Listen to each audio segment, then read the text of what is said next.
क्या आपने कभी सुना है कि कोई स्त्री पूरे नगर के लिए एक रहस्य बन जाए? कोई उसे देखे तो उसकी आत्मा कांप उठे, कोई उसका नाम भी ले तो अनहोनी होने लगे। कौन थी वह स्त्री? क्यों नगरवासी उससे भयभीत थे?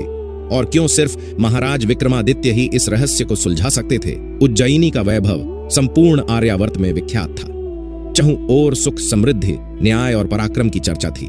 लेकिन एक दिन इस नगर में एक विचित्र घटना घटी। रात के अंधकार में महल के बाहर एक चीख गूंजी। सैनिक दौड़ते हुए पहुंचे तो देखा एक स्त्री धूल में लिपटी फटे वस्त्रों में कांप रही थी।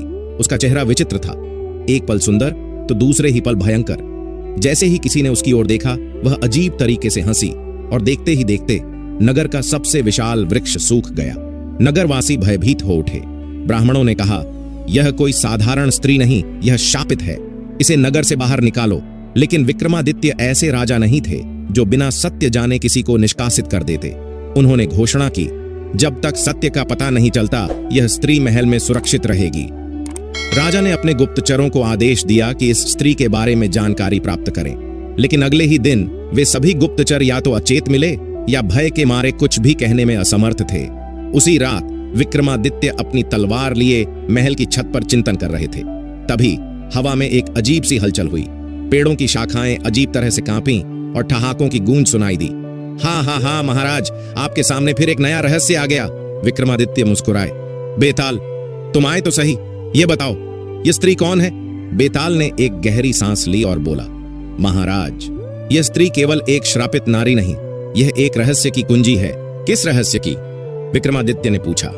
बेताल ने ठाका लगाया, अगर सब कुछ अभी बता दूं तो कहानी का आनंद कैसे आएगा महाराज। विक्रमादित्य ने स्त्री को अपने कक्ष में बुलवाया। जैसे ही वह उनके सामने आई, पूरी सभा में एक विचित्र सिहरन दौड़ गई। बताओ, कौन हो तुम? स्त्री ने कांपते हुए कहा। मेरा नाम विभा है। मैं कोई श्रापित स्त्री नहीं थी। मुझे एक दुष्ट तांत्रिक ने अभिशप्त कर दिया है। राजा का मस्तिष्क सक्रिय हो उठा।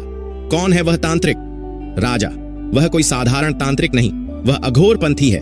उसने मुझे और मेरे परिवार को नष्ट कर दिया। पर क्यों? विभा के चेहरे पर पीड़ा उभर आई। क्योंकि मैंने उसकी शक्ति को चुनौती दे दी थी। बेताल, जो अब तक खिड़की पर बैठा कान खुजला रहा था, अचानक बीच में बोल पड़ा। महाराज, यह स्त्री सच कह रही है, परंतु एक बात का ध्यान रखिए, यह तांत्रिक केवल विभा के पीछे नहीं, बल्कि क्या? बेताल ने रहस्यमयी मुस्कान के साथ कहा, वह उज्जैनी पर एक भयानक तंत्र यज्ञ करने वाला है। अगर वह सफल हो गया तो यह नगर। विक्रमादित्य ने मुट्ठी भींच ली। यह तांत्रिक कहां है? विभा ने कहा, वह उज्जैनी के बाहरी जंगलों में श्मशान भूमि के पास अपने शिष्य मंडल के साथ छिपा हुआ है।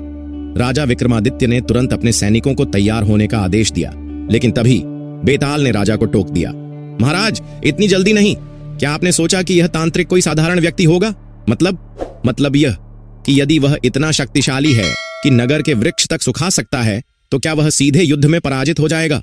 राजा कुछ सोच ही रहे थे कि अचानक विभा का शरीर कांप उठा और उसकी आंखें चमकने लगीं। उसके होंठ बिना किसी इच्छा के फड़फड़ाए। रुको, मत जाओ, जो भी इस तांत्रिक के पास जाएगा वह वापस नहीं आएगा। सभा में सन्नाटा छा गया। राजा विक्रमादित्य अपने सिंहासन से उठे और बोले, अब चाहे जो भी हो, मैं इस रहस्य से पर्दा हटाकर रहूंगा। लेकिन तभी विभा की आंखें पूरी तरह सफेद हो गईं और उसके मुख से अजीब से शब्द निकलने लगे। विक्रम, मत जाओ, यह तांत्रिक तुम्हारे लिए ही इंतजार कर रहा है। राजमहल की सभा में सभी चकित थे। विभा की आंखें पूरी तरह सफेद हो चुकी थीं। उसके होंठ फड़फड़ा रहे थे, पर आवाज उसकी नहीं लग रही थी। विक्रम, मत जाओ, वह तुम्हारी प्रतीक्षा कर रहा है। अगर तुम उसके पास गए तो उज्जैनी का सूर्य कभी नहीं उगेगा। सभी दरबारियों ने भयभीत होकर पीछे हटना शुरू कर दिया। कुछ मंत्रियों ने तो राजा से अनुरोध किया, महाराज, कृपया इस स्त्री को नगर से बाहर कर दें। यह स्वयं भी श्रापित है और पूरे नगर के लिए संकट बन सकती है। लेकिन विक्रमादित्य ऐसे राजा नहीं थे जो बिना सत्य जाने किसी को दोषी मान लेते। उन्होंने तलवार उठाई और सीधा विभा के पास पहुंचे। बता, कौन है वह तांत्रिक? उसका नाम क्या है? विभा का शरीर बुरी तरह कांप रहा था। उसके होंठ थरथराए और उसने धीमे स्वर में कहा, तांत्रिक वरुणकाल। विक्रमादित्य ने नाम दोहराया। इतना सुनते ही बेताल, जो अब तक चुपचाप खिड़की के पास बैठा तमाशा देख रहा था, अचानक हंस पड़ा। हाँ महाराज, अब तो खेल और भी रोचक हो गया। विक्रमादित्य ने आंखें तरेरी। बेताल, अब यह कौन सा नया रहस्य है? बेताल ने हवा में उड़ते हुए कहा, महाराज, अगर आप वरुणकाल से टकराने जा रहे हैं तो पहले यह जान लीजिए कि वह मरा हुआ नहीं, पर पूरी तरह से जीवित भी नहीं है। क्या मतलब? बेताल की आंखों में शरारत झलकी। मतलब यह कि उसने मृत्यु को हरा दिया है और अब वह केवल एक शरीर नहीं बल्कि एक तांत्रिक शक्ति बन चुका है। आप उसे मारने की सोच भी नहीं सकते। सभा में खलबली मच गई। क्या सचमुच विक्रमादित्य इस बार एक ऐसी शक्ति से टकराने जा रहे थे जिसे हराया ही नहीं जा सकता था? लेकिन तभी महल के बाहर कोलाहल मच उठा। सैनिक दौड़ते हुए आए। महाराज, नगर के सबसे पुराने कुएं से काले धुएं की लपटें उठ रही हैं। राजा तुरंत बाहर पहुंचे। वहां की भयावहता देखकर सभी का रक्त जम गया। कुएं में से उठती काली धुंध किसी जीवित प्राणी की भांति आकार ले रही थी। कभी उसका आकार एक विकृत चेहरे में बदल जाता, कभी वह किसी अदृश्य छाया की तरह इधर उधर लहराती। बेताल ने ठहाका लगाया। हाँ हाँ हाँ महाराज, यह तो केवल आरंभ है। वरुण काल अपने संकेत भेज रहा है। अगर आप नहीं रुके तो वह शीघ्र ही स्वयं प्रकट हो जाएगा।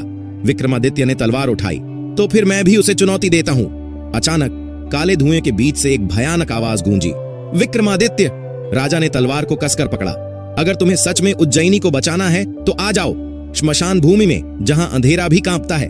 नगरवासी भयभीत होकर पीछे हट गए। विभा कांपते हुए बोली, महाराज, यह वरुण काल का जाल है। वह आपको बुला रहा है क्योंकि वह चाहता है कि आप स्वयं उसकी शक्ति के सामने झुक जाएं। बेताल ने राजा को चेतावनी दी।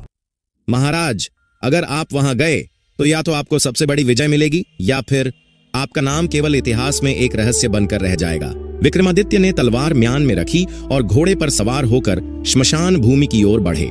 उनके साथ बेताल हवा में उड़ता जा रहा था। बेताल ने मुस्कुराते हुए कहा, महाराज, आप सचमुच हिम्मती हैं, लेकिन क्या आपने सोचा है कि अगर वरुण काल सचमुच अमर है तो आप उसे कैसे हराएंगे? विक्रमादित्य गंभीर स्वर में बोले, कोई भी शक्ति अमर नहीं होती बेताल। हर शक्ति का एक स्रोत होता है और जहां स्रोत होता है वहीं पर उसका अंत भी होता है। श्मशान भूमि में पहुंचते ही ठंडी हवा तेज हो गई। चिताएं जल रही थीं, लेकिन उनकी लपटें लाल नहीं बल्कि हरी और नीली थीं, किसी गहरे तांत्रिक प्रयोग की निशानी। तभी अचानक हवा में एक कंपन हुआ। जमीन हिलने लगी और ठीक राजा विक्रमादित्य के सामने एक विशाल आकृति प्रकट हुई। वरुण काल की आंखें जल रही थीं, उसका शरीर अधजला लग रहा था और उसके चारों ओर एक रहस्यमयी धुआं था। उसने हंसते हुए कहा, राजा विक्रमादित्य, तुमने मेरी शक्ति को चुनौती दी है, लेकिन क्या तुम जानते हो कि मैं अब न तो जीवित हूं न मृत? मैं मृत्यु के परे जा चुका हूं। विक्रमादित्य ने तलवार निकालते हुए कहा, शक्ति कितनी भी बड़ी क्यों न हो, अगर उसका दुरुपयोग किया जाए तो वह स्वयं ही अपना नाश कर देती है। वरुण काल हंसा, मुझे कोई नहीं हरा सकता। मैंने स्वयं को मृत्यु से मुक्त कर लिया है। बेताल, जो अब तक चुप था, अचानक विक्रमादित्य के पास आया और धीमे स्वर में बोला, महाराज, वरुण काल झूठ नहीं कह रहा। वह सचमुच अमर है, लेकिन क्या? उसकी अमरता एक स्त्री से बंधी है। अगर उस स्त्री को मुक्त कर दिया जाए तो वरुण काल की शक्ति नष्ट हो सकती है। विक्रमादित्य को अचानक सब समझ में आ गया। उन्होंने वरुण काल की ओर देखा और फिर धीरे धीरे बोले, वरुण काल, तेरा रहस्य अब उजागर हो चुका है। तेरी अमरता तेरी शक्ति में नहीं बल्कि किसी और में छिपी है। वरुण काल का चेहरा बदल गया। उसकी आंखों में भय दिखा। नहीं, यह असंभव है। लेकिन तभी विभा सामने आई। उसका शरीर चमकने लगा। हाँ महाराज, वरुण काल की अमरता मुझसे जुड़ी है। इसने मेरे प्राणों को अपने जादू से बांध लिया था। अगर मैं मुक्त हो जाऊं तो यह भी नष्ट हो जाएगा। विक्रमादित्य ने तुरंत अपनी तलवार उठाई और विभा के सिर पर हल्का वार किया, और फिर जैसे ही विभा का बंधन टूटा, वरुण काल की चीख निकल गई। उसका शरीर जलने लगा, धुएं में बदलने लगा। नहीं, यह असंभव है। मैं अमर हूं। लेकिन उसकी आवाज धुएं में गुम हो गई। देखते ही देखते वरुण काल राख में बदल गया। बेताल ठहाका मारकर हंसा। हाँ महाराज, आपने कमाल कर दिया। मैंने सोचा था कि आप इसे नहीं समझ पाएंगे। विक्रमादित्य ने तलवार म्यान में रखी और विभा की ओर देखा। विभा अब एक साधारण स्त्री की तरह लग रही थी। उसका शाप पूरी तरह समाप्त हो चुका था। विक्रमादित्य विभा को लेकर महल लौटे। पूरी उज्जैनी में खुशी की लहर दौड़ गई। विभा का चेहरा अब सुंदर और शांत था, मानो वह अब पूरी तरह मुक्त हो चुकी थी और उज्जैनी में फिर से शांति लौट आई। अगर आप भी विक्रमादित्य की कहानियां सुनना पसंद करते हैं तो कृपया चैनल को सब्सक्राइब करें।